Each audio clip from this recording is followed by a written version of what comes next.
What up, y'all? It's your boy Trainerman, and today we are back looking fresh as ever on a new Road to 7 Plates video series podcast. And today I got the nicest fit on. I got the yellow tank top with the CGE branded logo on the front like Superman, but it's Trainerman. I got me my Workflow 3 leggings, looking fresh, hair out, working our shoulders, shoulder abductions right here to strengthen up our rotator cuff. That's a whole mouthful, so let's get into it. Today, we just want to make sure that we're keeping our shoulder healthy.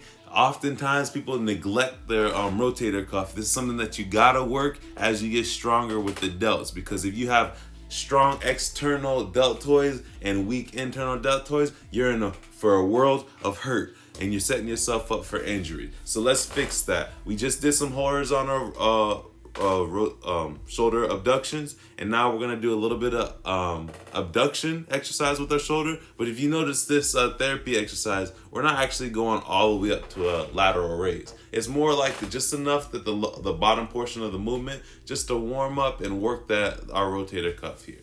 So these are exercises that I've had to do since I hurt myself playing football. When I started, I didn't really have any problems till I started really lifting heavy with the shoulders. That I noticed that I needed to kind of do these therapy exercises to prevent any limits in my range of motion, because I was getting pains to the point where I couldn't even lift my shoulder up. But as soon as I started hitting some of these exercises before, I felt nice, loose, limber, and ready to go. And it's definitely important. It feels good to have that full range of motion. If you ever done an exercise called like a wall angel, where you're actually sliding your elbows against the back of a wall, you'll notice that it may be more difficult than it looks, because you may not have the range of motion to actually get your hand past your elbow. A lot of people don't have that, especially if you work like an office job where you're basically slouched over a desk all day. You may notice your posture is shit, so it's time to fix it. And these are some exercises that will really help, and you'll feel so much better. Your neck will be less tense, and you just feel good. So this actually here exercise is a extension.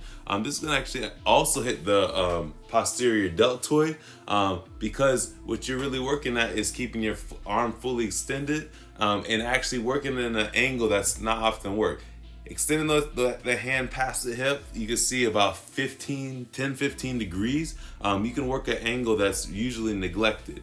And that's going to help you, again, improve your posture, and really just work at strengthening your shoulder. Here's another angle. You can see my upper back's also getting hit with this, but you can see my rear delt's actually getting engaged. Apart from that glare, but you can see that muscle really starting to poke in my rear delt. That's the back side of your shoulder. It's definitely important to have a variety of exercises to warm up the rotator cuff, because if your internal rotator cuff is a lot weaker than your external deltoid, you're gonna run into issues, y'all.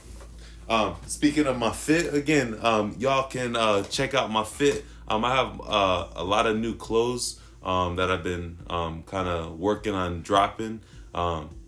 Here's some shoulder reduction. I have a lot of new clothes that I'm working on dropping. I want to continue this year to drop more content, including clothing, and I'm gonna be turning into a factory this year for sure. This exercise right here, I really don't like the feel of it, because it's kind of awkward trying to doing the same exercise. I could do it down here or up here. It's kind of awkward to get that same range of motion. It feels more difficult. So usually I like to do it with the band or with the weight at a lower angle.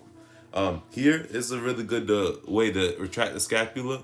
You can notice that it's like a plank push-up variation where I'm just pushing up through the back. So by retracting my scapula right here, I'm really conditioning my back to be able to round out a little bit.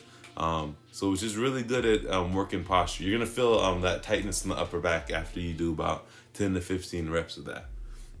I'm going to forearms here, working some forearms, because I have long arms, and as I build my bicep, if I don't hit my forearms, it's just gonna look off. So I just started getting back into this, where I'm gonna really improve my grip and also build up the size of my forearms. So this is just the underhanded curl with a barbell and plates, and this is a overhanded wrist curl with barbell and plates. So after doing this, just my first set, my shit was burning real nice.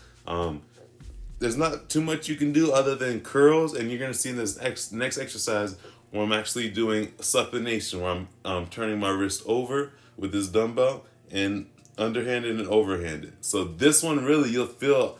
You want to start very light, but you'll feel that forearm start to really burn after this. You do 2 to 3 sets of this, and you're gonna be exhausted in the forearm. And this exercise is, again, just like your rotator cuff, is really neglected. Those forearms. The stronger forearms you have, the better grip, and the idea of a kinetic chain of you holding something tight with your grip strengthens your overall lift, because everything's connected. If you can increase the quality of your grip, you're gonna notice things like deadlifts, things where you pull ups where you have to really grip the bar. You're gonna notice that you feel like you have more control, and you're actually generating more force to be able to lift these things. That's why I'm really focusing energy on that.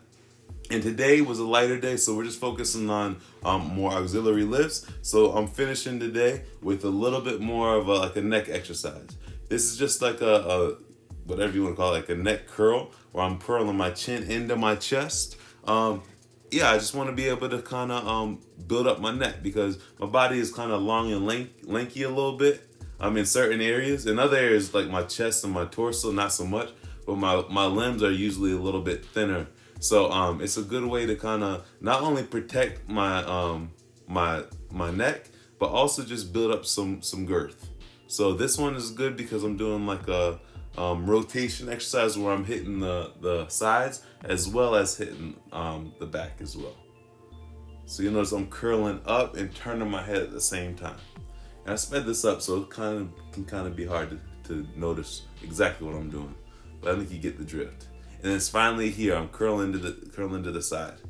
And you definitely don't have to race through this, because if you do that, you might pull your muscle in your neck.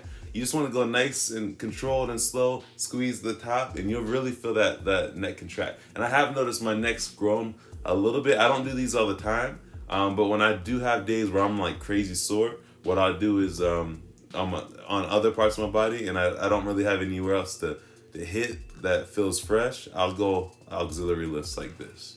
So just a way to continue my routine, just get in the gym and have something to do. Because I find that this is my piece to be able to hit the gym. It sets the tone for the rest of my day. So if I can get in the gym 6 days a week, I'm feeling really good about my week.